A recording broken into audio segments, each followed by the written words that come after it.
ne me suffit pas. Intensifie, intensifie, intensifie. Ce feu ne me suffit pas. Cette soif ne me suffit pas. Intensifie, intensifie, intensifie. Ce feu ne me suffit pas. Cette soif ne me suffit pas. Intensifie, intensifie, intensifie. Ce feu ne me suffit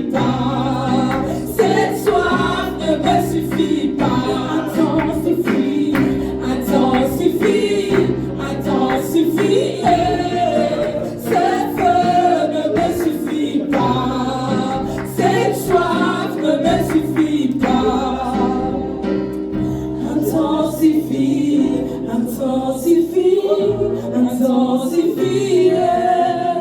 Ce feu ne me suffit pas. Cette soif ne me suffit pas. Intensifie, intensifie, intensifie. Ce feu ne me suffit pas. Cette soif ne me suffit pas.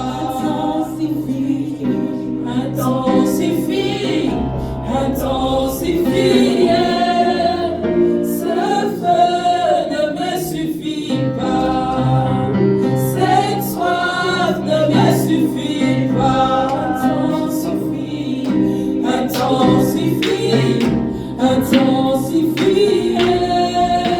Ce feu ne me suffit pas. Cette soif ne me suffit pas. Intensifie, intensifie, intensifie. Ce feu ne me suffit pas. Cette soif ne me suffit pas. Intensifie, intensifie, intensifie. Ce feu ne me suffit pas. Cette soif ne me suffit pas. Intensifie, intensifie, intensifie. Ce feu ne me suffit pas. Cette soif ne me suffit pas. Intensifie, intensifie, intensifie. Ce feu ne me suffit pas. Cette soif ne me suffit pas. Merci Père pour ce matin. Merci de ce privilège que tu nous accordes dans ta présence. Merci de ce que tu nous aimes et tu contrôles toutes choses. Seigneur, merci pour ce matin. Merci pour ce privilège que nous avons de t'appartenir. Merci Saint-Esprit de remplir ce lieu de toi. Merci de glorifier Jésus. Oh Dieu Tout-Puissant, combien nous sommes imparfaits. Ce matin, nous venons dans le nom de Jésus. Oui, nous venons t'offrir nos actions de grâce, Seigneur, un culte qui t'est agréable, mais sanctifié par le sang de l'agneau. Parce que rien de nous, Seigneur, ne peut te satisfaire si ce n'est enveloppé par le Christ. Et comme Jacob, Seigneur, s'est approché d'Isaac, Seigneur, en se revêtant des habits d'Ésaïe, Seigneur, ce matin, ô Dieu Tout-Puissant, nous nous revêtons de Jésus-Christ et nous t'offrons ce culte. Puisses-tu nous agréer, non pas à cause de nous, non pas à cause de notre retraite, non pas à cause de notre jeûne, non pas à cause de nos insomnies à te chercher, non pas à cause des veilles, non pas à cause des offrandes, mais à cause de Jésus. Seigneur, merci de nous agréer, pardonne nos offenses, sanctifie-nous par le sang de l'agneau, agrée-nous en Jésus-Christ. N'est-ce pas que nous sommes justice de Dieu en Jésus-Christ? Merci pour la justification qui nous donne droit, accès dans ta présence. Ce matin, fais-nous du bien. Glorifie Jésus, précieux Saint-Esprit, de la seule manière dont toi peux le faire. Au nom de Jésus, nous avons prié. Est-ce que tu peux acclamer Jésus?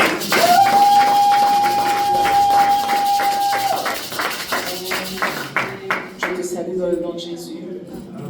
J'espère que tu vas bien. Maman Esther, merci de mettre Mélodie du ciel.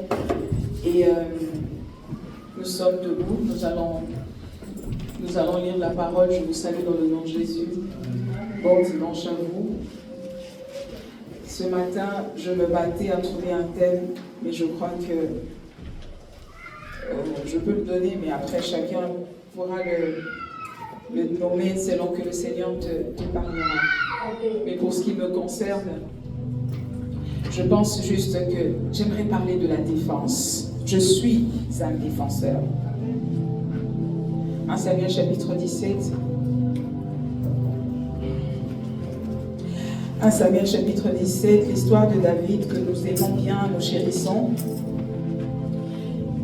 C'est David qui est allé remettre la nourriture à ses frères parce que son père l'envoie. Ses frères sont allés combattre contre les Philistins. Et lorsqu'il arrive, il apprend qu'au fait, depuis que ses frères sont partis se battre, il n'y a jamais eu de combat. Parce qu'ils sont à la recherche d'un combattant, d'un seul soldat qui va affronter leur ennemi. Et ça faisait déjà 40 jours que ce frère était là. Il mangeait et il buvait, mais c'était en vain. Parce qu'ils ne se battaient pas. Ils étaient encore en train de chercher. Alors lui, il arrive en ce moment-là et il trouve la discussion. Il y a Goliath qui sort, qui leur lance le même défi. Alors, David va écouter les soldats israéliens en train de parler et il est étonné de leur discours. Je vais commencer par le verset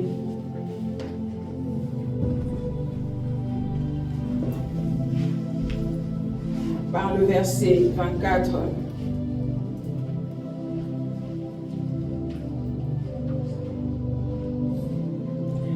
Alors, je préfère le verset 20.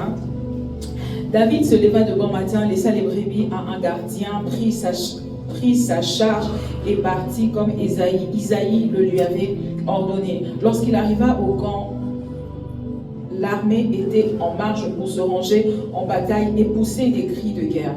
Israël et les Philistins se formaient en bataille, armée contre armée. David mit les objets qu'il portait entre les mains du gardien des bagages et courut vers le rang de l'armée. Aussitôt arrivé, il demanda à ses frères comment ils se portaient, tandis qu'il parlait avec eux. Voici le Philistin de Gath, nommé Goliath, s'avança entre les deux armées, hors de rang des Philistins. Il tint les mêmes discours que précédemment. David les entendit. À la vue de cet homme, tous ceux d'Israël s'enfuirent devant lui et furent saisis d'une grande crainte. Chacun disait, avez-vous vu s'avancer cet homme? C'est pour jeter à Israël un défi qu'il s'est avancé. Si quelqu'un le tue, le roi le comblera des richesses. Il lui donnera sa fille et il affranchira la maison de son père en Israël. David dit aux hommes qui se trouvaient près de lui, que fera-t-on à celui qui tuera ce Philistin et qui ôtera l'opprobre de dessus d'Israël? Qui est donc ce Philistin? C'est un circoncis pour insulter l'armée de Dieu vivant. Le peuple répéta les mêmes choses et lui dit, c'est ainsi que l'on fera à celui qui les tuera. Important, Eliab, son frère aîné, qui a entendu parler de ces hommes, fut enflammé de colère contre David et lui dit, pourquoi es-tu descendu et à qui as-tu laissé ce bœuf de brebis dans le désert? Je connais ton orgueil et la malice de ton cœur, c'est pour voir la bataille que tu es descendu. On va sauter. On va prendre le verset 33.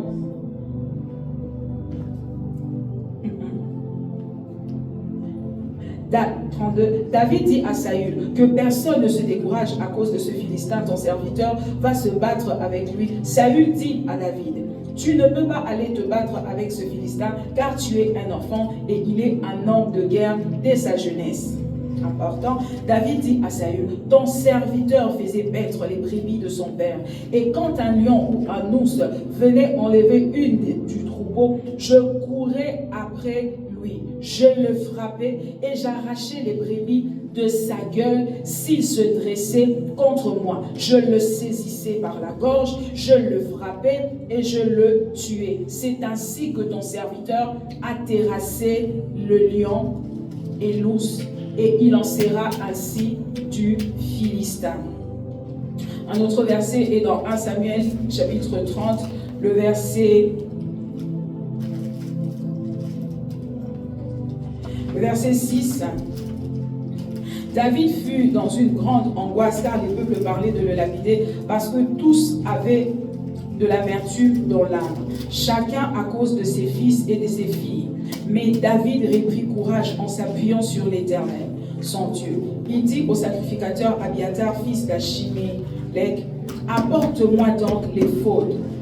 Abiatar apporta l'éphod à David et David consulta l'Éternel en disant, poursuivrai-je cet homme? L'atteindrai-je? L'Éternel lui répondit, poursuis, car tu atteindras et tu le délivreras. Et David s'est mis en marche. Quelque part, on va raconter dans cette histoire que David avait pu tout ramener. Esprit du Dieu vivant, Saint-Esprit, la lettre tue, mais toi tu vivifies la parole. Je prie que tu glorifies Jésus. Je prie, Seigneur, que tu agences tout ce qu'il faut et que ce repas ce matin nourrisse nos esprits, nous prenne de là où nous sommes et nous emmène là où tu nous attends. Dans le nom de Jésus. Amen. Amen. Alléluia. Est-ce que tu peux acclamer la parole de Dieu? Amen. J'aime cette histoire parce que c'est similaire à l'histoire d'Abraham lorsqu'Abraham va apprendre que Lot, son frère, il y a les rois des Philistins qui vont... Salut, ça fait longtemps. Il y a des visages comme ça qui me distraient tellement, ça fait longtemps. Alors, Abraham va poursuivre Lot parce que Lot est pris parmi les gens que les Philistins ont pris en captivité dans une région de Sodome et Gomorrhe, là où Lot était parti. Lorsqu'on vient dire à Abraham, écoute, il y a une guerre de ce côté-là, mais parmi les captifs, il y a aussi ton neveu. Et c'est ça qui fait que Abraham va aller chercher ses alliés. Ils vont se mettre ensemble pour aller combattre. Le souci d'Abraham, ce n'est pas de donner la victoire au roi des Philistins. C'est que parmi les captifs, l'ennemi a fait l'erreur de prendre aussi son neveu. Alléluia. Il y a des gens qui ont vaincu, ils auraient juste pu s'arrêter là. Mais le fait que dans leur butin, il y a quelque chose qui m'appartient. Yes. Alléluia. Amen. La guerre continue. Amen. Amen. Et pour ceux qui regardent le foot comme moi, je m'intéresse à tout. Il y a ce qui se passe aujourd'hui entre le Sénégal et le Maroc.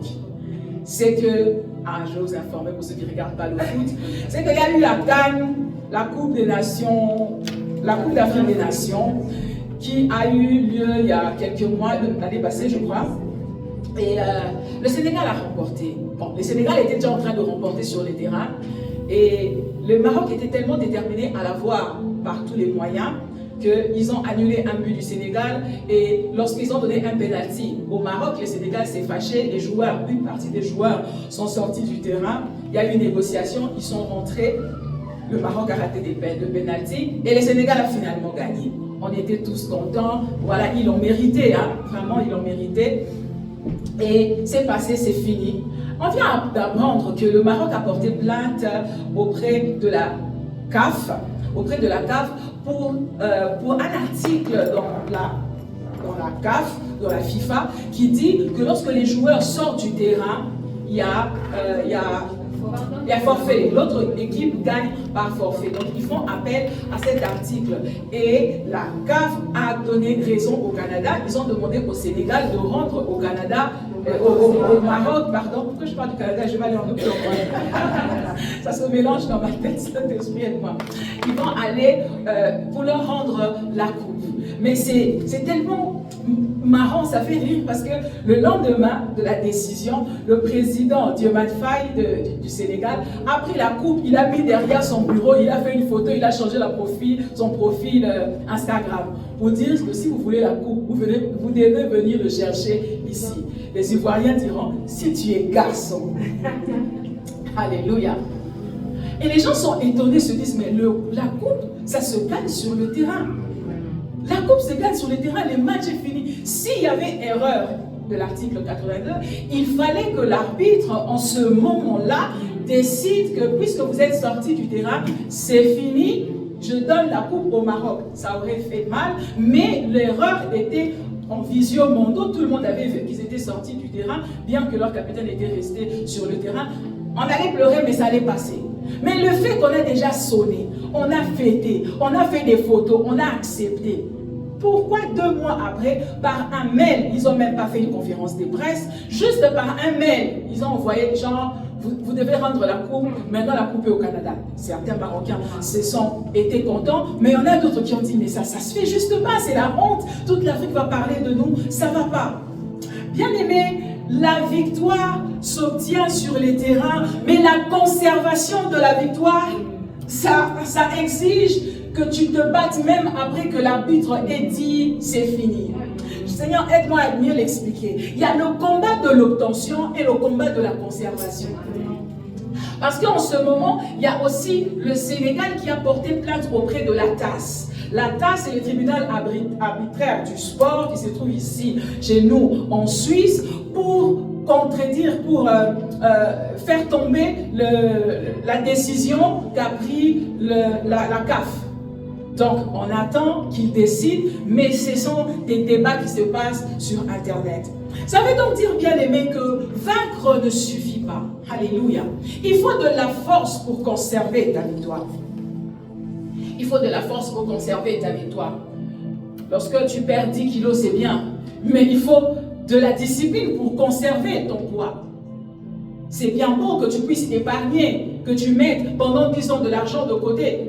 Mais à voir si cet argent va produire quelque chose après. Parce que si après, tu en achètes juste une voiture et que 2 mois après, ça se casse sur l'autoroute, ça n'a rien servi à rien. Cette année, on parle de rentabilité. Mais la rentabilité est rentable si je peux conserver cette rentabilité.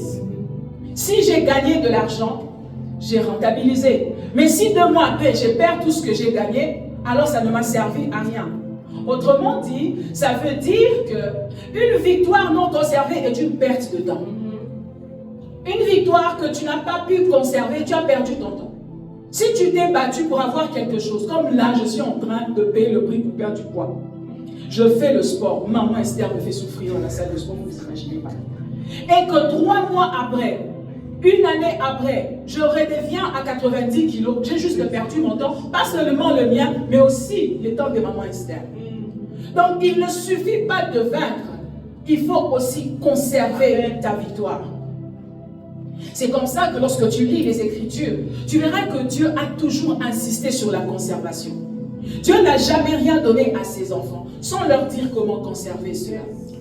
Lorsqu'il prend le jardin, il le met dans les mains d'Adam. Il dit à Adam, pour rester dans ce jardin, tu ne toucheras pas à l'arbre qui est au milieu du village. Vous savez, nous avec Dieu, on aime avoir, qu'il nous donne. Une fois même que tu as obtenu, tu as déjà passé à la prochaine liste. Il te donne le mariage, tu veux les enfants. Il te donne les enfants, tu veux qu'ils voyagent avec eux. Tu veux leur offrir ceci. Il te donne le travail, tu penses déjà. Il y a des parents qui sont déjà en train de s'inquiéter pour le collège de leur enfant alors que l'enfant a encore 5 ans. Il a déjà ouvert un compte d'épargne pour quand il sera au collège. Oh, je n'arrive pas à épargner assez. Seigneur, mon enfant doit faire Harvard. Mon enfant, surtout les Américains aux États-Unis, c'est comme ça. C'est que les parents économisent déjà tellement ça coûte cher l'université. Et tu verras un parent qui ne sait même pas jouir de l'enfant que Dieu lui a donné, l'emmener au parc, voyager avec, parce qu'il doit économiser pour son collège. On veut avoir. Et Adam est content justement d'avoir obtenu de Dieu ce jardin pour lequel il n'a pas sué. Mais lorsque tu lis Genèse chapitre 2, la Bible dit d'Adam, le verset 15 je crois, Dieu a placé l'homme dans le jardin pour le cultiver et pour le garder. Lorsque Dieu te donne, c'est pour que tu puisses fructifier et conserver et garder. Mais malheureusement, lorsque je lis l'histoire d'Adam, je ne vois en aucun endroit Adam établir un plan de conservation. Il a obtenu le jardin, mais il n'a pas réfléchi comment je veux garder ça. D'accord, Dieu a dit tu ne toucheras pas. Mais c'était quoi le plan d'Adam pour ne jamais toucher à l'arbre? J'aime bien que Dieu te donne ce mariage. Mais est-ce que tu as un plan de conservation? On est content que Dieu nous ait donné un travail. Mais est-ce que tu as élaboré un plan pour garder cela? Parce que bien aimé, lorsque Dieu te donne un travail, prier ne suffit pas pour garder ça. Il faut que tu sois ponctuel. Il faut que tu sois discipliné. Il faut que tu sois assidu.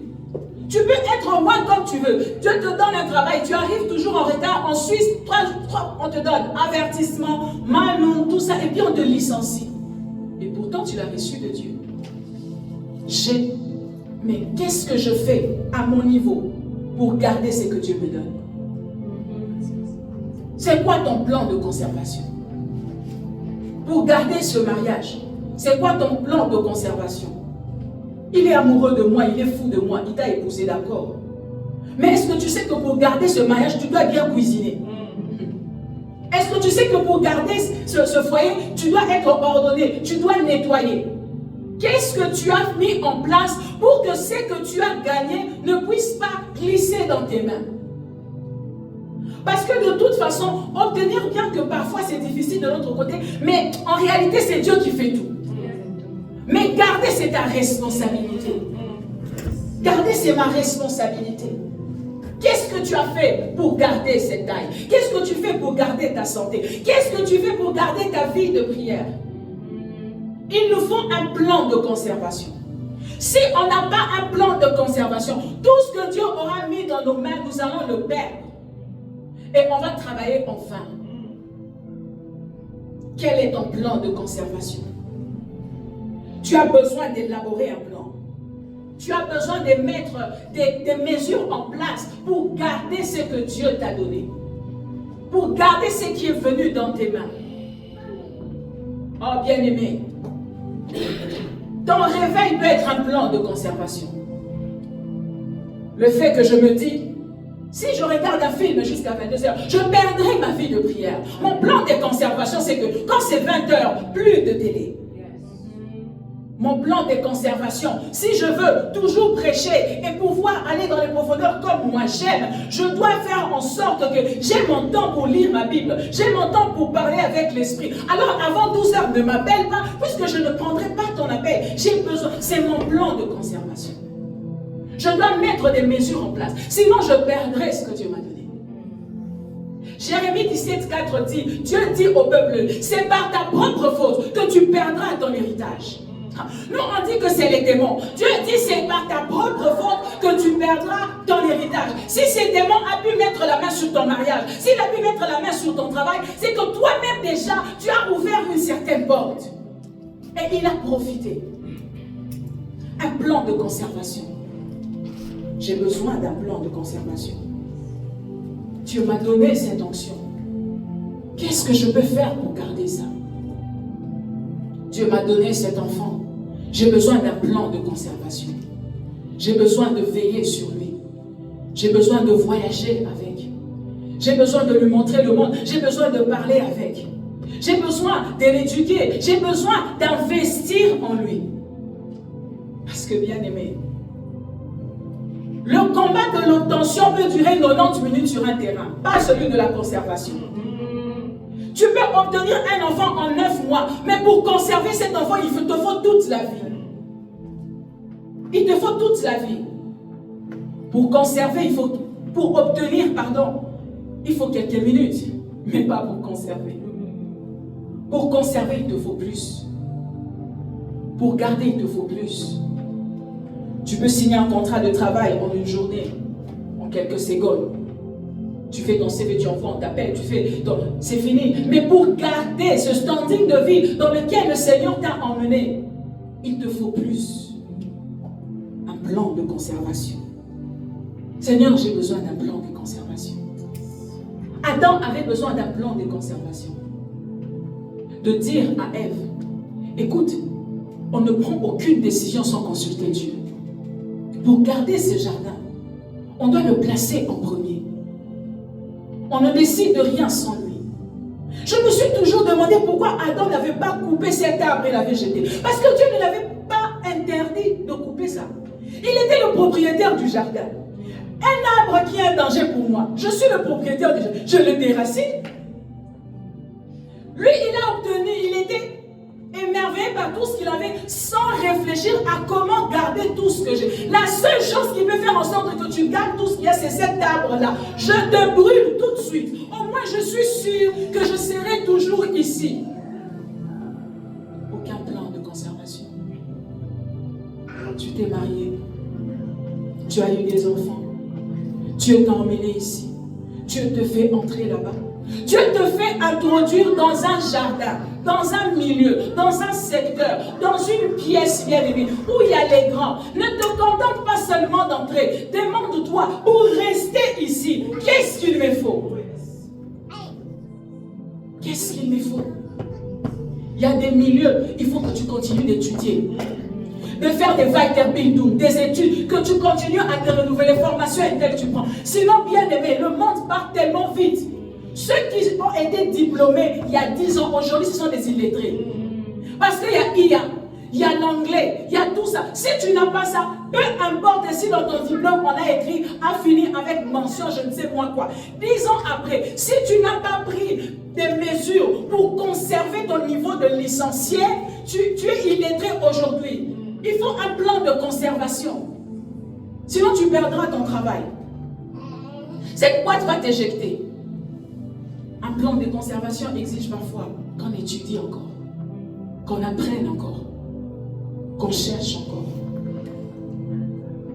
Parce que le but de Dieu, bien-aimé, c'est pas seulement de te donner, c'est de te regarder année après année jouir de ce qu'il te donne.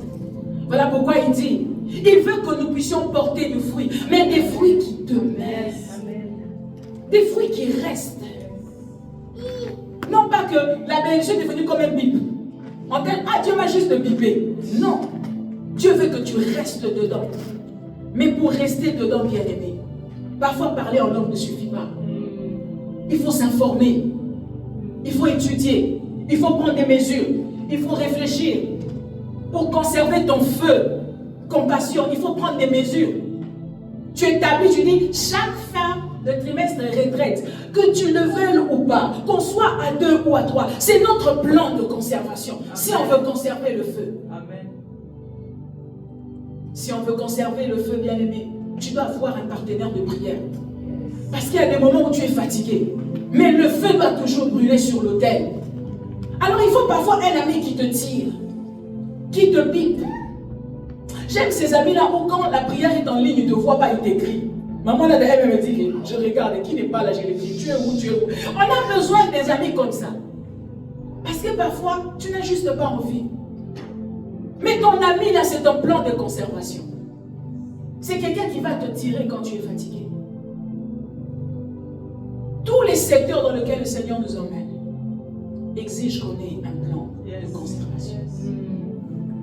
Sinon, ça va glisser dans tes mains. Sinon, tu vas perdre. Et pourtant, c'était beau quand tu l'avais reçu. Ah, pourquoi Dieu m'a fait ça? C'est pas Dieu, c'est toi. Tu perdras ton héritage par ta propre faute. Parce que c'était à toi de prendre un plan de conservation. C'était à toi d'établir des mesures. C'était à toi de veiller. C'était à toi. Alléluia. Et bien aimé, comme je le disais tout à l'heure, c'est que nous, après que tu es vaincu, tu es content, tu fais la fête, pour toi c'est fini. Mais ce que tu sais pas, c'est que lorsque le combat de l'obtention finit, le combat de la conservation commence. La Bible dit, nous avons lu l'autre fois dans Luc 7, que lorsque on chasse un démon, il s'en va. Le démon, il revient, il a perdu. C'était le combat de l'obtention. Tu as gagné, il est parti. Mais quelques temps après, il revient pour voir si tu es capable de conserver la victoire que tu avais obtenue. Et je suis étonnée que dans ce texte, on dit que les démons sont revenus, ils ont trouvé la maison balayée, mais il n'y avait personne.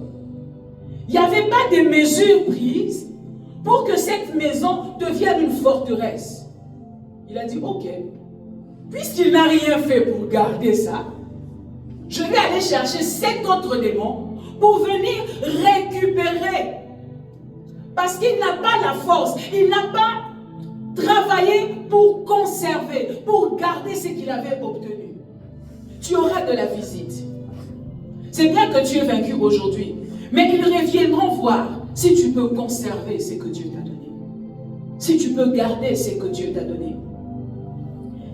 Et, bien-aimé, j'ai juste besoin de conserver ce que Dieu me donne.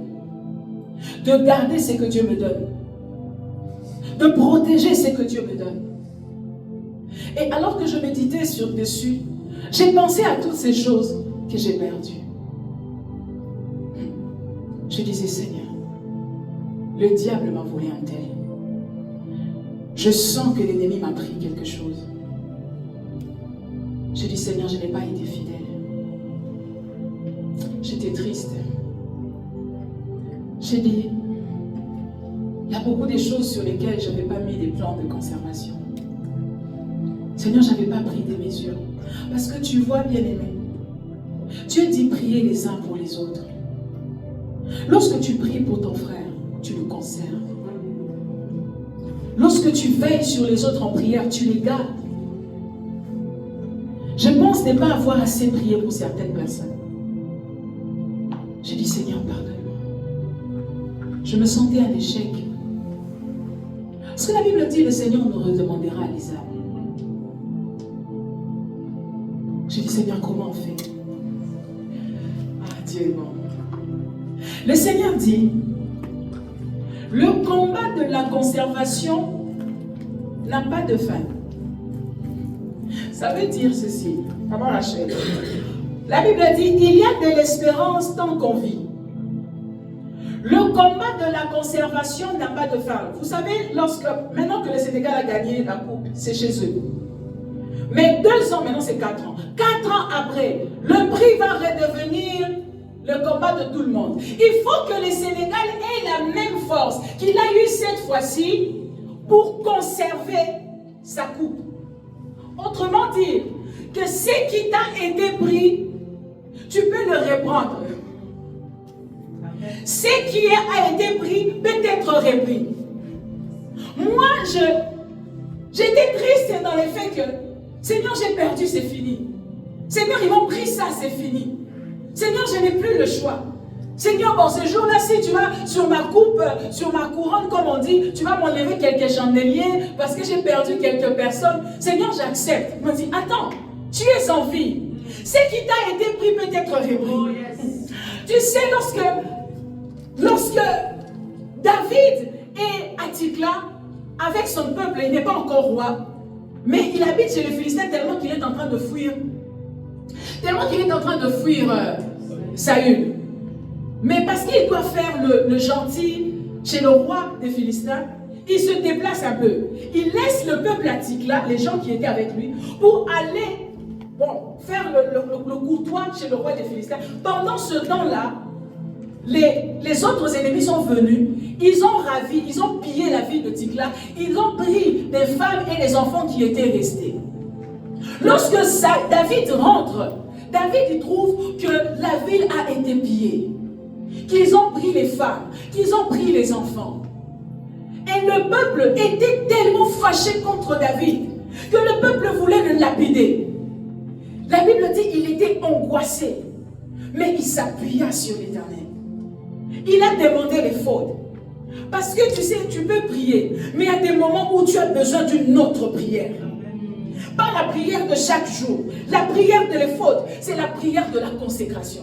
C'est une prière où tu dépasses ton niveau habituel, où tu arraches ton cœur, tu le mets devant Dieu. David, il dit au sacrificateur, je prie Dieu chaque jour, mais pour cette situation ici, j'ai besoin de l'éphod. L'éphod, c'était un habit qu'on portait spécialement les sacrificateurs pour prier. Alors lorsqu'il prie, David se lamente, mais David pose une question à Dieu. Poursuivrai-je est-ce que je peux les poursuivre? Je suis étonné. Dieu dit, poursuis-les. Tu les atteindras et tu remporteras la victoire. Nous, on veut que Dieu nous protège seulement. Tu vois, j'aurais voulu que Dieu garde le peuple. Pourquoi, Seigneur, quand on est venu arracher, tu n'as pas protégé le peuple? Comme ça, au moins, je n'allais pas être là à poursuivre. Dieu est multisystème. Des fois, il permet qu'on t'arrache quelque chose pour t'augmenter en prière. Alléluia. Il dit, poursuis-les et tu les atteindras. Ça veut donc dire, tout ce que l'ennemi a pris dans ma vie, tant que je suis en vie, j'ai encore la capacité de les poursuivre et d'arracher ce qu'il m'a pris. Hey! Je peux prendre ce qu'il m'a pris. Je peux l'arracher ce qu'il m'a pris. Ce qui a été pris peut être repris. Il suffit que tu prennes les fautes, que tu rentres dans la présence de Dieu pour trouver la stratégie qu'il faut afin de reprendre à l'ennemi ce qu'il t'a pris. Alléluia. Poursuivrai-je? Est-ce que je dois rester dans cet état? Passer ma vie à pleurer ce que l'ennemi m'a pris? Seigneur, est-ce que je dois contempler les dégâts qui ont été faits? Dieu dit non. Je ne t'ai pas laissé sur la terre pour contempler ce que l'ennemi t'a fait, pour regarder les diables danser. C'est lui qui nous regarde être loin et notre coupe déborde. Ce n'est pas à nous de le regarder, se jouir de victoire sur nous. Tant que tu es sur la terre, tu as la capacité de te lever en prière et de poursuivre ce que l'ennemi t'a pris. Poursuivrai-je? Dieu dit poursuis-les. Il y a des gens qui rêvent qu'on les poursuit par les démons. Mais bien aimé, il y a une autre dimension. Quand tu mets les fautes, c'est eux qui rêvent que tu es en train de les poursuivre. Alléluia. Je refuse des rêves où les soldats me suivent. Ils vont désormais me voir en train de les suivre. Ils ne vont pas dormir jusqu'à ce qu'ils me rendent ce qu'ils m'ont pris. Poursuivrai-je? Poursuis-les. Poursuis-les. Ne les regarde pas faire. Poursuis-les. Tu sais, poursuivre, ça veut dire, mets-les mal à l'aise. Fais qu'ils transpirent. Fais qu'ils sursautent à tout moment. Fais qu'ils soient mal à l'aise jusqu'à ce qu'ils te rendent ce qu'ils t'ont pris. Poursuis-les. Prends ce qu'ils t'ont pris. Reprends ce qu'ils t'ont pris. Lorsqu'ils ont pris Lot, Abraham n'est pas resté là à dire, Seigneur, c'est mon cousin quand même. Nous, on est de poursuivre, on s'est plaint devant Dieu. Seigneur, tu ne m'as pas protégé. Pourquoi tu as permis ça? Pourquoi tu as permis ça? Dieu dit, j'ai permis, d'accord, mais ils sont encore là-bas. Lève-toi, poursuis-les. Poursuis-les, ça veut dire, remets les dossiers en marche. Introduis encore les papiers. Va encore faire la demande. Poursuis-les. Ne reste pas bras croisés à contempler les dégâts. Poursuis-les. Jeûne pour ça. Prie pour ça. Sème pour ça. Mais ne reste pas immobile. C'est le fait que tu restes immobile qui fait que leur victoire soit conservée. Mais tu peux les arracher ce qu'ils t'ont pris. Poursuis-les. Oh bien-aimé, tu dois les poursuivre. Je ne sais pas ce que l'ennemi t'a pris, mais tu peux reprendre cela. Tu peux retrouver cela. Tu peux reprendre tout ce que l'ennemi a pris. Je parle de tout, pourquoi? Parce qu'alors que je méditais sur l'effet de poursuivre, j'ai dit, Seigneur, et pourtant, il y a parfois tu poursuis, mais tu n'arrives pas à obtenir ce qui t'a été volé. Parce que, bien aimé, lorsque l'ennemi te prend quelque chose, toi tu regardes le côté matériel qu'il t'a pris. Mais l'effet qu'il t'ait pris, la chose que Dieu t'avait donnée, cette chose est partie avec le degré de confiance que tu avais en Dieu, en sa capacité de te protéger. Toi, tu poursuis le matériel, mais tu ne regardes pas qu'il t'a pris ta confiance en Dieu. Tu ne regardes pas qu'il t'a pris ta paix aussi. Lorsqu'un homme trahit sa femme, même si la femme pardonne, elle ne regardera plus l'homme de la même manière qu'elle regardait avant. Le fait que tu considères que Dieu ne t'a pas protégé assez pour permettre à l'ennemi de te prendre ce qu'il t'a pris. C'est vrai, c'est Dieu, tu es revenu à ses pieds. Mais Dieu dit, ta confiance a pris un coup. Ta paix a pris un coup. Ton assurance à te reposer sur moi a pris un coup. Tu continues de prier, d'accord. Tu jeûnes, d'accord. Mais tu dis, mais peut-être que Dieu va le faire ou pas. Parce que de toute façon, il avait permis que l'ennemi prenne. Alors tu dis, il est souverain. Il a donné, il a repris. Même si tu cours pour avoir, mais tu te dis, à tout moment, il peut aussi permettre qu'on me les prenne. Ton assurance a pris un coup. Ta foi a pris un coup. Alors lorsque Dieu te dit, poursuis-les, il ne parle pas seulement du fait que tu puisses poursuivre les matériels. Il dit, je veux que tu reprennes aussi ta confiance en moi, que tu reprennes aussi ta foi en moi, que tu t'appuies sur moi comme avant. Alléluia.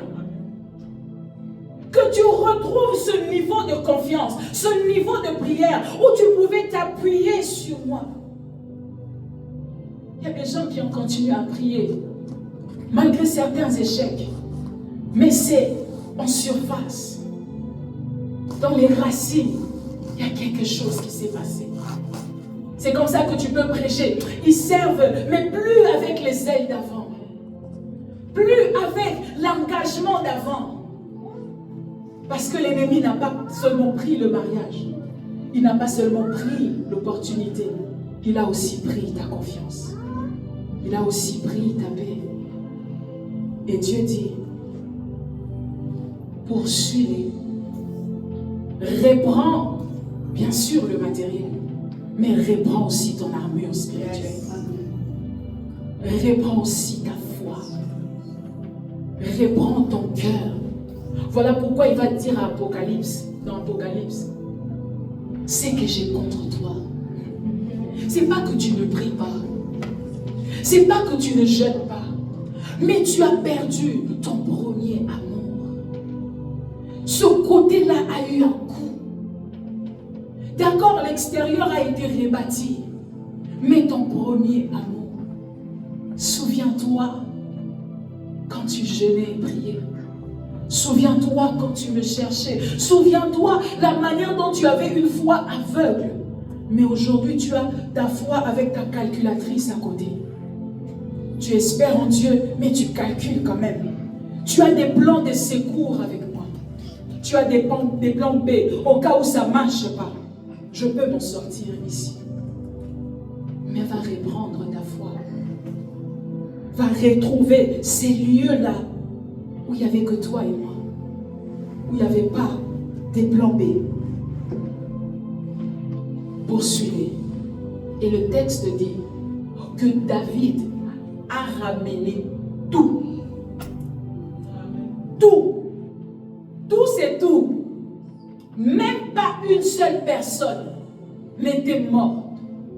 Même pas un stylo était resté dans le camp de l'ennemi. Ah, bien-aimé, tu peux tout retrouver. Tu peux retrouver la joie d'autrefois. Tu peux retrouver la confiance d'autrefois. Tu peux retrouver la vie d'autrefois, la paix d'autrefois. N'a-t-il pas dit, je restituerai les années qu'ont dévoré les génèques et les sauterelles. J'aime le mot restitution. Dans le mot restitution, pour ceux qui sont affermis, savent que on est restituer, c'est différent de redonner. Quand on te redonne, on te donne la même quantité de ce qu'il y avait avant. Quand on te restitue, on ajoute quelque chose dessus. Alléluia. Dieu peut te donner les années que l'ennemi a volées et ajouter en plus. Bien aimé, tu peux retrouver ce que tu as perdu. Ne laisse pas l'ennemi conserver ce qui est à toi. Parce que tu refuses de prier. Parce que tu refuses de remettre les fautes. Parce que tu refuses de retourner à l'université. Parce que tu refuses d'aller à nouveau essayer, tenter, mettre une autre graine. Le Seigneur dit, les matins saints, le soir fait encore. Tu ne sais pas ce qu'il va donner. Mais il faut que tu poursuives. Il faut que tu continues. Et le deuxième point, c'est que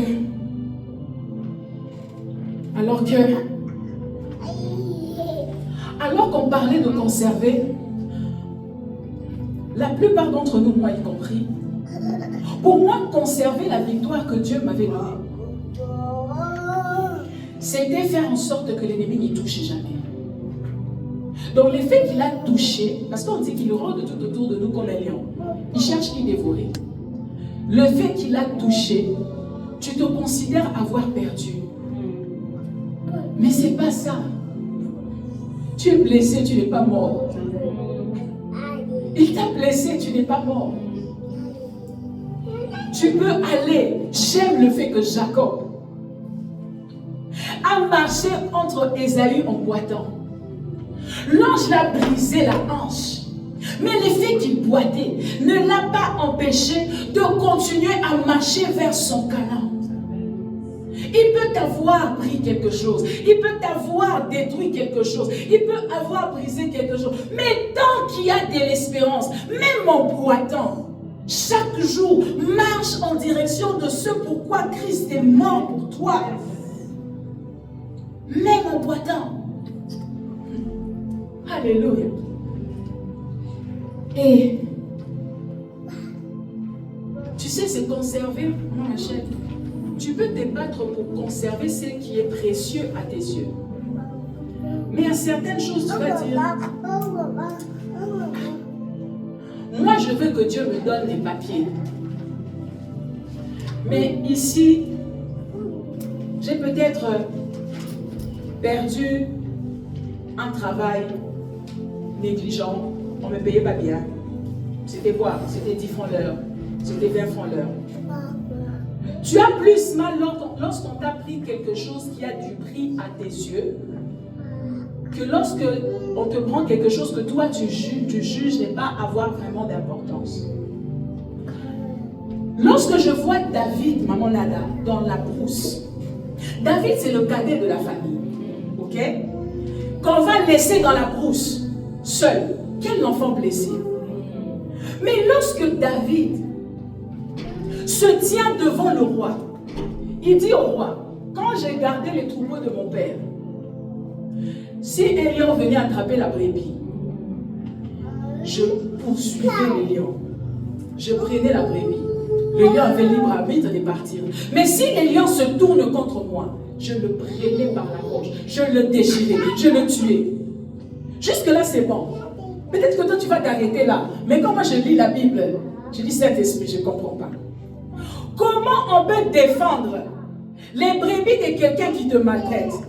Si moi, j'étais David, le lion vient prendre la brebis, qui les mange tous. Au moins, s'ils sont tous mangés, je vais arrêter ce travail, je vais vivre à la maison. Pourquoi je vais me battre pour... Et puis son frère va dire, le peu de troupeau que tu as laissé là. Donc c'est peu. Pourquoi je veux me jeter contre un lion pour une brebis? C'est pas même ma brebis, c'est la brebis de mon père qui me maltraite. Il n'a qu'à manger. Mange-les. D'ailleurs, je vais faire exprès, tu les manges tous. Mais je comprends pourquoi Dieu a dit que David est l'homme selon son cœur. Parce que, bien aimé, la conservation, c'est ta charge. Tu dois savoir jouer à la défense avant que Dieu ne t'augmente. À celui qui a, on donnera. À celui qui n'a pas, on notera même ce qu'il a. Nous, on veut que Dieu nous donne, nous donne, nous donne. Mais regarde le secret. Avant que Dieu te donne, tu dois être capable de défendre ce qu'il t'a déjà donné. Avant que Dieu n'ajoute, tu dois montrer tes muscles dans le peu qu'il t'a déjà donné. David sait que je ne sortirai pas de cette brousse si je ne garde pas ce que Dieu m'a déjà donné. Ça peut être simple, ça peut être ne pas être important pour les autres, mais c'est mon territoire. C'est que Dieu t'a donné, c'est ton territoire. C'est ta responsabilité. Ce n'est pas parce que c'est peu aux yeux du monde que je vais négliger cela. C'est peut-être peu. Mon mariage n'est pas peut-être bling bling comme le tien. Mais c'est mon territoire. C'est ce que Dieu m'a donné. Je veux prendre soin de ça. Mon onction ne remplit pas des stades. Ça reste ici à Diéticon. Mais c'est mon territoire. Je vais me battre pour ce que Dieu m'a donné. Ce n'est pas parce que ce n'est pas grand aux yeux du monde que je vais négliger cela. Je suis un défenseur. Je défends le royaume des cieux sur la terre. Et peu importe les kilomètres des territoires que Dieu m'a donnés. Ça peut être 1 mètre, mais je ne mourrai pas. Tant que je suis en vie, je veux garder ce que Dieu m'a donné. Je veux protéger ce que Dieu m'a donné. Vous voyez l'erreur que nous faisons? C'est que parce que Dieu ne t'a pas donné ça, tu négliges le peu que tu as. Tu vois? parce que je ne suis pas mariée, tu ne pries plus. Il y en a parce qu'ils n'ont pas des papiers, qu'ils abandonnent Dieu. Je prie, je prie, je prie, je ne vois rien, je laisse. Échec. Échec. Parce que bien aimé, dans le foot, il y a des attaquants et il y a des défenseurs. Un joueur ne peut pas jouer à l'attaque et à la défense, mais pas en esprit. En esprit, on est des attaquants et on est des défenseurs. Et ça se passe dans la prière. J'aime le Saint-Esprit. Parce que lorsque tu pries en langue, c'est lui-même qui va faire que ta prière soit une flèche d'attaque ou un bouclier de défense. Mais tu dois rester sur le rythme. Nous sommes des défenseurs. Bien aimé, tu n'es pas ça, tu n'es pas ici pour prendre. Je viens pour prendre. Qu'il me donne. Qu'il me donne. Tu es un défenseur. Tu défends ce que Dieu a mis dans tes mains. Peu importe si c'est grand, peu importe si c'est petit, c'est ce que Dieu t'a donné. C'est ta part à toi. C'est à toi de le chérir. C'est à toi de le protéger. J'aime les Yougoslaves lorsque ils lavent. Tu as déjà vu un Yougoslave laver sa voiture, son Audi? Toi-même tu dis, mais il est en train de laver un diamant ou quoi? Ça devient tellement propre. Tu te dis, mais il aurait déjà fini. Comme ça, il me laisse la place. Moi aussi, je nettoie ma petite voiture. Il essuie, il réessuie, il lave. Il lave même les jantes. Ça va aller dans la boue bientôt. Quitte là, bien aimé. Tu n'as qu'à voir combien il bosse au boulot. Tu n'as qu'à voir combien il travaille. Il travaille tellement que son outil, c'est son territoire. Il prend bien soin de ça. C'est peut-être une voiture qui va se casser dans 2 minutes sur l'autoroute. Mais tant que c'est dans ses mains, ça va être propre. Tant que c'est dans ses mains, ça va être complet. Tant que c'est dans ses mains, ça va être nettoyé. Le monde va envier. Vous avez jamais vu, on en parlait avec maman Nada, vous avez jamais vu des gens qui sont riches mais qui t'envient toi qui a une petite maison. Tu pars chez eux, elle est bien, elle est mariée. Tu te demandes, elle m'envie quoi? Tu regardes ce pourquoi elle t'envie, tu ne trouves pas. Mais c'est parce que tu prends tellement bien soin de ton homme là. Son salaire n'est pas grand, mais la façon dont tu nettoies ça, la façon dont tu arranges ça, ça donne envie. Parce que bien aimé, c'est mon territoire. C'est ce que Dieu m'a donné. Je ne rendrai pas compte de ce qu'il a donné aux autres. Je rendrai compte de ce qu'il m'a donné. Si ce qu'il m'a donné, c'est seulement Christivie et grâce et bénédicte, je veux mettre tout mon poids dessus. Je veux garder les brebis que Dieu m'a données. Je veux me battre pour ça. Je veux jeûner pour ça. Je veux prier pour ça. La conservation, c'est ce qui te qualifie pour accéder à l'autre dimension. Si tu ne gardes pas, tu ne pourras pas accéder. Comment David est arrivé dans la maison du roi? Lis ta Bible. La personne qui a parlé de David au roi Saül, c'était un général qui écoutait David adorer Dieu dans la brousse. Ça veut dire que si David n'était plus dans la brousse, ce général-là n'allait jamais l'écouter chanter. Et David n'allait jamais devenir le musicien du roi, jusqu'à tuer Goliath, jusqu'à avoir la couronne. Ça veut dire que là où Dieu t'a placé, là, tu dois conserver ça. Tu dois garder ça. C'est vrai que ce n'est pas parfait. C'est vrai qu'il a des défauts. C'est vrai qu'elle n'est pas parfaite. Mais c'est ce que Dieu t'a donné. Tu dois te battre pour ça. Tu dois jeûner pour ça. Tu dois prier pour ça. Ma paix, c'est mon territoire. Je disais à mon mari à Bonda avec maman, je suis en Europe. Je refuse de manquer les sommeils pour les problèmes qui sont en Afrique. Les problèmes de famille, les réunions au téléphone qui ne finissent jamais. Ma paix, c'est mon territoire. Mon mari, c'est mon territoire.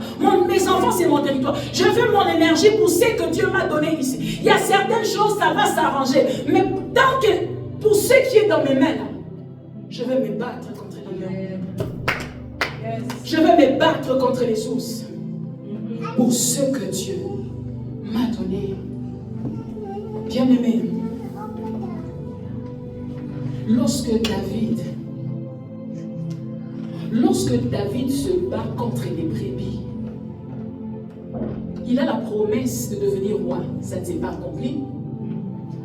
Il a la promesse d'occuper tout le territoire. Rien de tout ça. Mais il continue à suer pour le peu de brebis. nous, parce que Dieu ne m'a pas béni, je ne donne plus ma dîme. Parce que Dieu ne m'a pas exaucé, on fait ça avec Dieu. Notre obéissance dépend de ce qu'il agit sur d'autres secteurs. Mais le secret, c'est que tu dois conserver un territoire. Garder ça jusqu'à ce qu'il te juge fidèle pour ce seul territoire et il t'ajoute. Je vous pose la question. Qui ira mettre son argent dans une banque qui a failli? Qui ira prendre ses avoirs et les mettre à Crédit Suisse aujourd'hui? Ça bat de l'aile. Qui va aller mettre son argent dans une banque où, tu ne sais pas, tantôt plus tôt, on dit il y a 5 ans, ils avaient failli. Ça décrédibilise déjà. Donc pourquoi tu penses que Dieu doit investir en toi si ce qu'il avait déjà mis en toi a été perdu? Si tu ne gardes pas ce qu'il t'a déjà donné, pourquoi tu veux qu'il ajoute? Compassion, pourquoi vous voulez que Dieu ajoute des gens ici si le peu que nous sommes, nous ne veillons pas les uns sur les autres? Si on ne veille pas les uns sur les autres, si tu ne veilles pas sur ton frère, tu ne pries pas pour ta soeur, tu ne vois pas que tu ne l'appelles pas, mais tu veux que Dieu ajoute. Il dit, ok, je vais ajouter. Mais qu'est-ce que tu as fait de ce que je t'avais donné? Qu'as-tu fait de ce que je t'avais donné? Alléluia. Il faut conserver. Parce que la conservation active les autres dimensions. Alors tu vois, moi je veux garder ce que Dieu m'a donné. Et pourtant ce que Dieu m'a donné est peu. C'est ce que Eliab dit à David. Il dit, à qui as-tu laissé le peu de troupeau? Mais comment est-ce que je suis étonnée? Si c'est peu de troupeau, maman Nada, pourquoi le lion vient contre moi? Si c'est que j'ai est peu, pourquoi l'ours se lève de là où il est, il vient attaquer mon peu de troupeau? Parce que la Bible dit que le diable a peu de temps. Il sait qu'il a peu de temps. Donc, même un braqueur de banque ne va pas venir me braquer moi. Parce qu'il va regarder ma voiture, la porte de l'essence est déjà cassée. Je l'ai arraché cette semaine. Donc s'il a besoin dans les marchés là de cambrioler les gens, je suis disqualifié. Parce qu'il doit faire un grand coup. Un grand coup qui va nourrir lui, ses enfants des années et des années. C'est comme ça que les grands voleurs là, ils ne volent pas les petits, les Migros, les trucs ici, non. Et ils vont braquer des musées où il y a des tableaux qui coûtent des millions et des millions. Parce qu'un seul coup va lui donner 10 ans de repos. Bon, mon petit troupeau là, c'est peu. Pourquoi le lion va venir contre moi? Pourquoi l'ours va venir attaquer ton enfant s'il est insignifiant? Pourquoi le diable va t'empêcher de prier à 4 heures si ta prière n'a pas d'effet? Pourquoi il va t'empêcher de servir si le service ne paye pas? C'est ce que vous dites, non? Servir Dieu. Mais jeûner, ça porte rien. Ok. Tu peux faire toute une journée sans manger. Il n'y aura pas de problème. Mais le jour où tu dis je jeûne aujourd'hui, à 9 h du matin, tu auras une faim comme si tu avais fait 3 jours sans manger. Pourquoi ce lion vient ces jours-là? Si jeûner, ce n'est pas important. Il y a des fois où tu te lèves à 4 heures, même le réveil n'a pas sonné. Mais seulement que tu vas commencer à prier chaque 4 heures. Le lion va venir. Alors si cette prière-là est insignifiante, si ça n'a pas d'importance, pourquoi le lion est venu me trouver? Ça veut donc dire que le diable est le père des mensonges. Ça veut dire que ma prière terrorise. Ça veut dire que le peu de troupeau là, c'est peu peut-être physiquement, mais spirituellement, ça me qualifie pour la couronne. Ça me qualifie pour la couronne. Ça me qualifie pour la prochaine dimension. Alors je ne veux pas lâcher. C'est fait pour toi parce que tu regardes avec 2 yeux. Mais spirituellement, c'est plus que ça. Ce combat est plus que ça. Cette guerre est plus que ça. C'est le territoire dans lequel je me bats pour rester fidèle à Dieu. Pour rester constant dans la prière. J'ai l'impression que je prie, Seigneur. Je ne vois peut-être pas les résultats escomptés de ce pourquoi je mets en terre. Mais Dieu dit, si c'était le cas, pourquoi tu ne dors plus la nuit? Pourquoi tu sens les présences dans ta chambre? Pourquoi tu sens qu'on vient te combattre la nuit? Pourquoi tu sens que les gens autour de toi te bousculent? Si tu n'avais rien, Si tu ne crois pas en ce que je dis, considère ta valeur par rapport à l'ennemi qui se trouve devant toi. Si toi-même tu n'as pas de valeur, regarde au moins la grandeur des ennemis qui sont devant toi. Ça va te donner ta dimension spirituelle. Parce que si tu ne pèses pas, ils ne viendraient pas si nombreux. Si tu ne pèses pas, ils ne s'acharneraient pas autant. Si tu n'étais rien, ils ne voudraient pas à tout prix t'arracher ce que Dieu t'a donné. C'est parce que ça a de la valeur. C'est parce que ça a de l'importance. Bien aimé, je ne me bats pas pour des miettes. Je me bats pour de l'or. Je me bats pour l'argent. Je me bats pour les pièces rares. Mon enfant est une perle. Il n'a peut-être pas les diplômes des masters, mais c'est ma perle. Voilà pourquoi Marie va courir jusqu'en Égypte. Jésus n'a pas de dents. Jésus a 3 mois. Mais, alléluia, il n'a pas encore de dents aujourd'hui. Mais c'est précieux. Ce combat n'est pas anodin. Visiblement, physiquement, ce n'est rien. Mais je sais le poids spirituel que porte cet enfant, que porte ce travail, que porte ce ministère. Alors je veux me battre. Je veux me battre. Oui, je veux me battre. Je ne veux pas le négliger. Parce que les yeux physiques n'en montrent pas encore la grandeur. D'ailleurs, c'est parce que l'ennemi vient devant moi que je commence à me poser la question. Mais c'est que j'ai là, j'ai l'impression que c'est plus que ce que j'imaginais. Vous savez, lorsque tu regardes la télé, les maisons, j'ai oublié le nom, où on va vendre des choses, des valeurs. Il y a des choses, des fois, tu négliges. Il y a des gens qui négligent. Quand il emmène chez l'antiquaire, il regarde, il dit, mais cette histoire, toi-même, quand tu regardes les yeux de l'antiquaire, la façon dont il regarde ton objet, même si tu voulais vendre ça, tu récupères d'abord, tu dis, donne-moi un peu ça.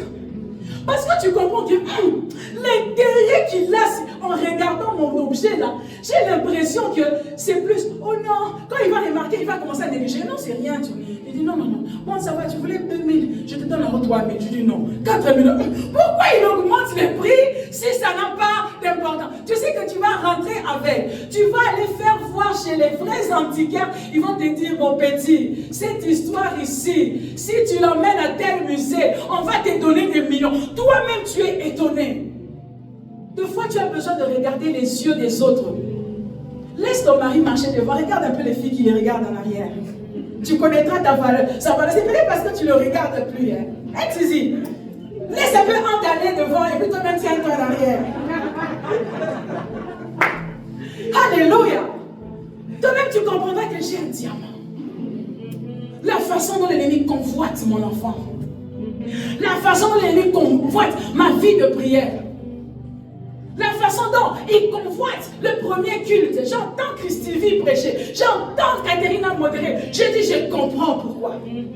Ça n'a peut-être pas d'importance pour les autres. Mais la façon dont l'ennemi se dresse. Tes yeux trahis. Je vois la valeur de ce qui m'appartient. Dans ton tremblement. Dans ta façon de regarder, de guetter ma vie. Parce que bien aimé, ce que Dieu a mis dans tes mains est précieux. Ce que Dieu a mis dans tes mains est glorieux. Voilà pourquoi David se bat. Il se bat. Il se bat. Qu'est-ce que Dieu a mis dans tes mains? Qu'est-ce que Dieu t'a donné? David se bat contre vents et marées. Il se bat, personne ne l'acclame. Il se bat, personne ne le récompense. Mais il se bat. Il se dit, je suis un défenseur. Vous savez, un défenseur ne change pas de poste. Même s'ils ont perdu 10-0, tant qu'on n'a pas sonné, il reste à la défense. Il dit, je garde ma place. Je me bats. Bien-aimé, tu dois te battre. Non pas d'abord pour ce que Dieu va t'ajouter, mais pour ce que Dieu a déjà mis dans tes mains. Tu dois te battre pour ça. Tu dois te battre pour ça. Voilà pourquoi il y a certaines personnes, tu le vois protéger son objet. Tu ne sais pas ce que ça va coûter. Son mariage, ses biens, son travail, sa vie, sa santé, sa joie.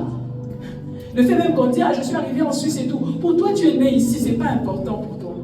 Mais pour Christy, qui a dû couper les habits pendant ce temps de menstru, pour arriver là où elle est, tu comprendras pourquoi elle reste disciplinée. Parce que je me suis battue pour ça. Toi, on te te l'a donné comme cadeau, mais pas moi. Toi, tu es né ici, mais pas moi. Moi, j'ai dû peut-être monter sur un bateau gonflable pour arriver ici. Je me suis battue pour ça. Alors, tu comprendras pourquoi je ne joue pas. Tu comprendras pourquoi, lorsque les autres se prostituent, moi, je ne le fais pas. Parce que je dois être défenseur de ce que Dieu m'a donné. Ça m'a coûté ce que j'ai. Oh, bien-aimé, tu es un défenseur. Tu es un défenseur. Ne reste pas dormi à vouloir avoir. Mais il te faut un plan pour garder la foi. Il te faut un plan pour garder ta vie de prière, pour garder ton feu. Ok, on veut que Dieu agisse, d'accord, il le fera. Mais en attendant, je ne veux pas perdre. Jésus a dit, je n'ai perdu aucun de ceux que tu m'as donnés. Je les ai défendus. Je me suis battue avec. Même quand c'était dur à la croix, je me suis tue. Des fois, tu ne parles pas parce que tu es faible, mais parce que tu veux conserver ce mariage. Des fois, tu te tais, non pas parce que tu es stupide, mais parce que tu as quelque chose à garder. Tu as quelque chose à protéger. Il y a des disputes à la maison, bien-aimé. Je ne parle pas parce que je dois prier la nuit. Je dois conserver mon feu. Je ne peux pas me présenter devant Dieu. Des fois, je demande pardon. Non pas parce que tu as raison, mais parce que j'ai un feu à conserver. Oh, alléluia. Parce que, bien-aimé, il faudra que le diable tue David pour prendre sa brebis. Il dit ceci, quand il prenait ma brebis, je le poursuivais. Je l'attrapais, je l'arrachais. Tu as fait erreur de toucher à mon enfant pendant que je suis en vie. Tu aurais mieux fait de me toucher avant de toucher à ce qui est à moi. Parce que tant que je suis en vie, je te poursuivrai, je te suivrai jusqu'à ce que je prendrai ce qui est à moi. Tu ne vivras pas sur la terre avec ce qui est à moi. Parce que je veux le conserver, parce que je veux le garder. Oh bien-aimé, Jésus a dit, je n'ai perdu aucun. Toi, compte ce que Dieu t'a donné. Qu'est-ce qui te manque? Ce qui te manque, lève-toi et poursuis cela. Parce que tu dois combattre. Je comprends pourquoi Joseph, lorsque la femme de Potiphar cherche à coucher avec lui, il dit d'accord, il ne m'a pas délivré de mes frères lorsqu'il m'a vendu, mais je veux conserver ma sainteté. Le fait qu'il n'ait pas intervenu pour me délivrer de la prison, ça ne veut pas dire que je veux fléchir devant toi. Diable, tu as fait erreur. Le fait que tu as séparé mes parents, ça ne va pas justifier que je rentre dans le monde. Le fait que tu as pris mon père ou ma mère, je ne sais moi qui, ça ne va pas justifier que je rentre dans les péchés. Si la sainteté sera la seule chose qui me restera, tu ne me le prendras pas. Prends ta richesse, prends ce que tu veux, mais je veux conserver ma foi. C'est ce que Job a fait. On a pris ses enfants, on a pris sa femme, parce que bien aimé, la vérité, le diable s'en fout des enfants, il s'en fout du mariage. Ce qu'il veut, c'est ta foi. Il faisait tout pour avoir la foi de Job, mais Job a dit, touche à mes enfants, mais ma foi, je veux mourir avec ça. Voilà pourquoi de Timothée 4:7 dit, j'ai combattu le bon combat et j'ai achevé la course, j'ai gardé la foi, j'ai conservé la foi. Lorsqu'on va attaquer Pierre, Jésus a dit, le diable a demandé de te cribler et tout ça, mais il y a une seule chose que j'ai conservée, c'est ta foi. Alléluia. J'ai prié pour ta foi. C'est que l'ennemi cherche dans tout ce qui t'arrive là, c'est ta foi. C'est la précieuse chose qu'il cherche.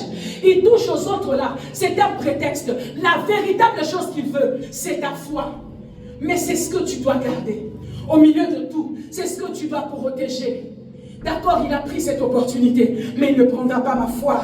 Il a pris ça, mais il ne prendra pas ma foi. Je veux rester ici. La seule chose que je resterai, que je garderai dans mes mains lorsque je serai devant Dieu, sera ma foi. Voilà pourquoi il dit, est-ce que lorsque le Fils de l'homme reviendra dans ce monde, trouvera-t-il encore la foi? Est-ce qu'il y a des gens qui peuvent garder la foi? Est-ce qu'il y a des gens qui peuvent se battre pour la foi? C'est la chose que tu dois garder. C'est la chose que tu dois protéger. Tu dois veiller sur ta foi. Je vais terminer en te disant ceci. Lorsque l'apôtre Paul dit, j'ai combattu le bon combat, j'ai achevé la course. J'ai gardé la foi. Lorsqu'il a achevé la course, il était célibataire, mais il a gardé la foi. Lorsqu'il a achevé la course, il était sans enfant, mais il a gardé la foi. Lorsqu'il a achevé la course, il n'avait pas de travail, il n'était pas millionnaire. J'ai gardé la foi. Ça veut dire, si je serais stérile, mais je vais garder la foi. Si ça va me trouver sans mariage, si Jésus, quand il va revenir, il va me trouver sans papier, il y a une seule chose qui est certaine, qu'il trouvera dans mes mains, c'est ma foi.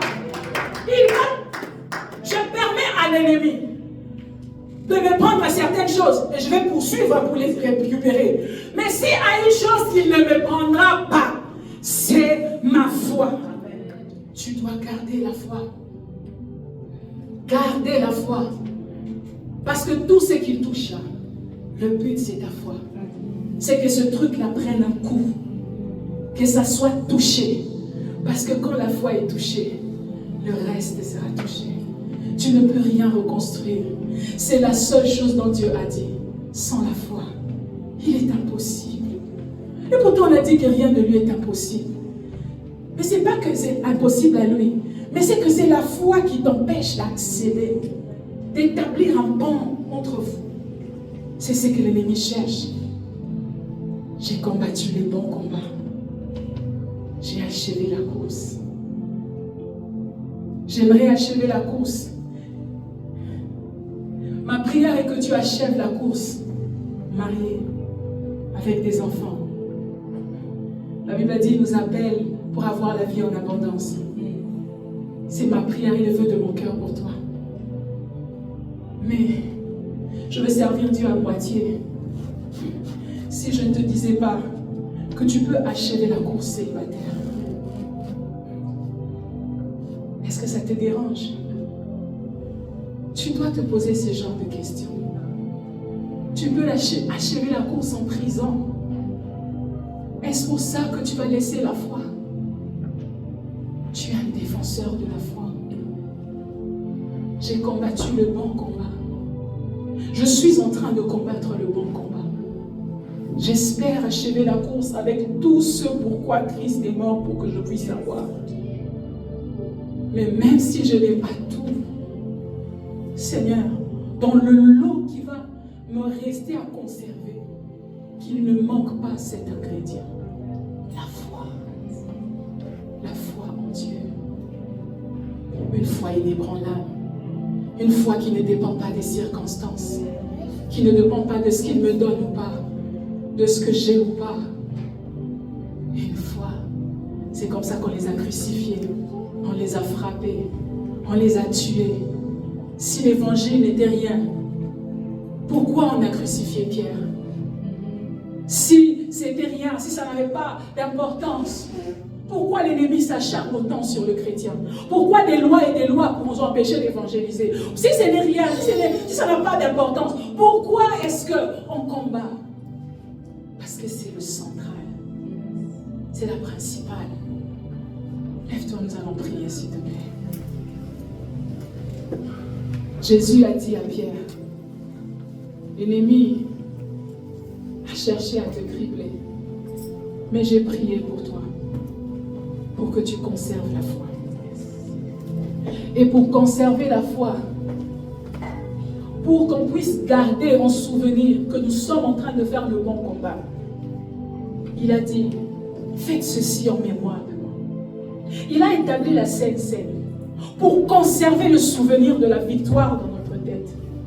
Pour qu'on n'oublie pas, qu'on n'est pas en train de combattre pour vaincre, mais on combat dans la victoire. Que Jésus est mort et ressuscité pour toi et moi.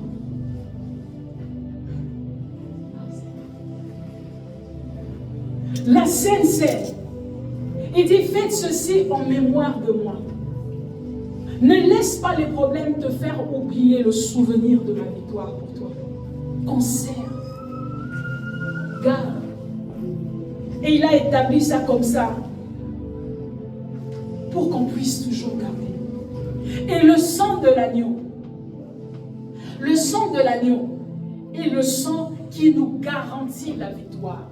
qui nous conserve le salut, vous savez. Parce que si on péchait et que Jésus devait encore mourir, ça veut dire que le salut n'est pas conservable. Le sang de Jésus, c'est ce qui conserve notre entrée au ciel.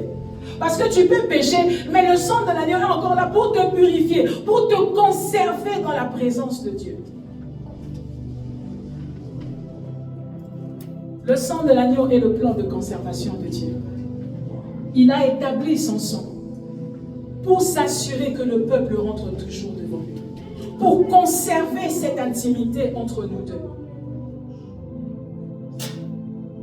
Dieu n'a jamais laissé l'ennemi prendre ce qui est à lui. Lorsque Adam a péché, ok, il a chassé du jardin. Jésus a poursuivi le diable jusque dans les séjours de mort pour l'arracher les clés des séjours des morts. Il n'a jamais laissé l'ennemi. Et lorsqu'il a arraché les clés des séjours de mort, il a établi un plan de conservation. Le sang de l'agneau. Prenez ceci en mémoire de moi, afin de vous conserver une place devant ma face. Alors j'aimerais que tu pries pour deux choses ce matin. J'aimerais premièrement que tu dises merci à Jésus pour le sang de l'agneau. Ce plan de conservation. Ce plan de conservation qu'il a établi pour s'assurer qu'on ne sorte plus de ce jardin. Adam n'avait pas pris de plan, n'avait pas mis de mesures de conservation.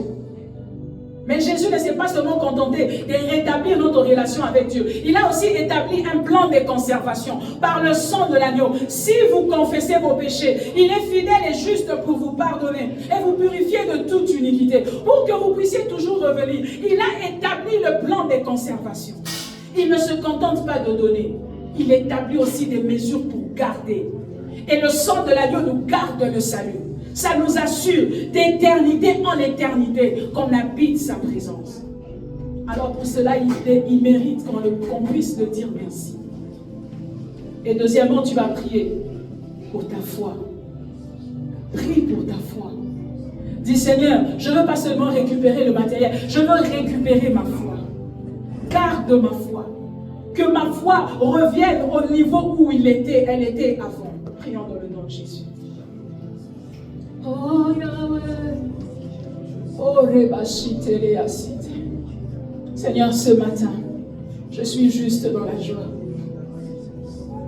Dans la joie, Seigneur, d'apprendre que tu n'étais pas seulement contenté de nous donner, Seigneur, le salut, mais tu as aussi établi un plan de conservation. Tu n'as pas seulement combattu le combat de l'obtention, mais tu t'es assuré qu'après que nous ayons obtenu le pardon du péché, que nous puissions conserver cet état de sainteté par le sang de l'agneau, que nous puissions conserver cet état de sainteté, de justice, cet état de restauration, de réconciliation par le sang de Jésus. Voilà pourquoi ce matin, ce midi, Seigneur, je viens te dire merci. Merci pour le plan de conservation. Merci pour le plan de conservation. Merci de m'avoir permis, Seigneur éternel Dieu, de demeurer dans ta présence. Tu n'as pas seulement obtenu, mais tu as garanti que la coupe reste de notre côté, que la couronne reste dans mon camp, Seigneur. Merci, éternel.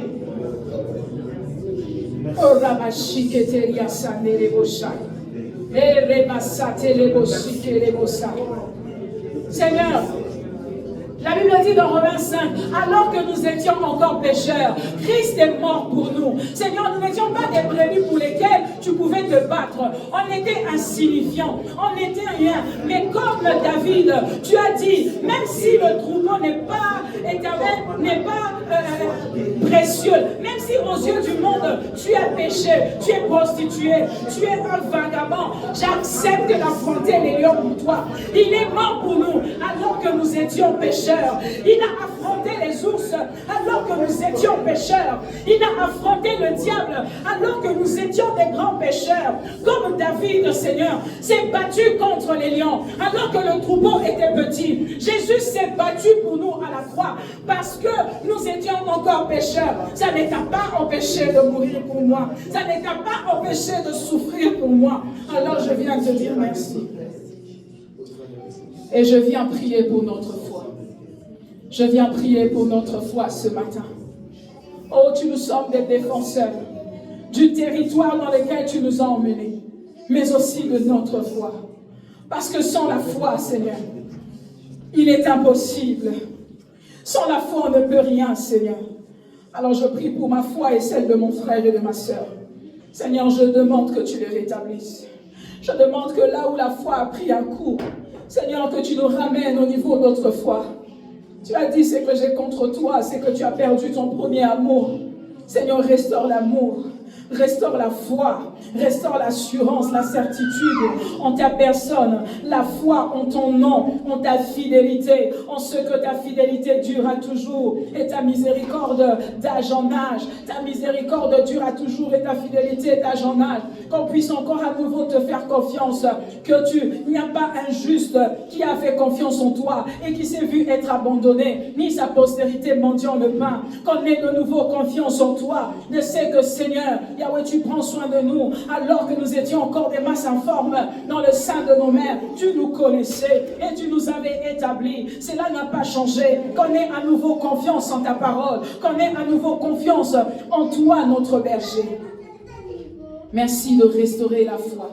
Merci de rétablir la foi. Merci de ranimer le feu de la prière et de nous aider à le conserver. Merci de ranimer mon frère et ma soeur et de l'aider à conserver sa maison, ses enfants, son mariage, son travail. Seigneur, par tous les moyens possibles, aide-nous dans notre intimité, derrière les portes fermées, à établir des plans, des conservations pour garder les territoires que tu nous as donnés, pour protéger les champs que tu nous as confiés. Dans le nom de Jésus.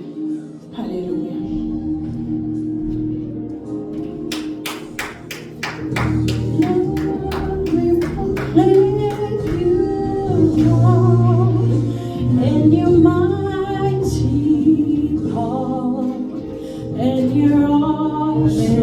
Nous acclamons le Seigneur.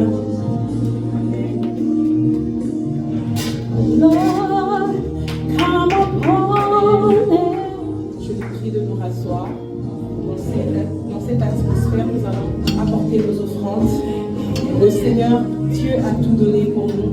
Depuis ce matin, il nous explique sur son amour combien il nous a aimé le premier. La Bible dit car Dieu a tant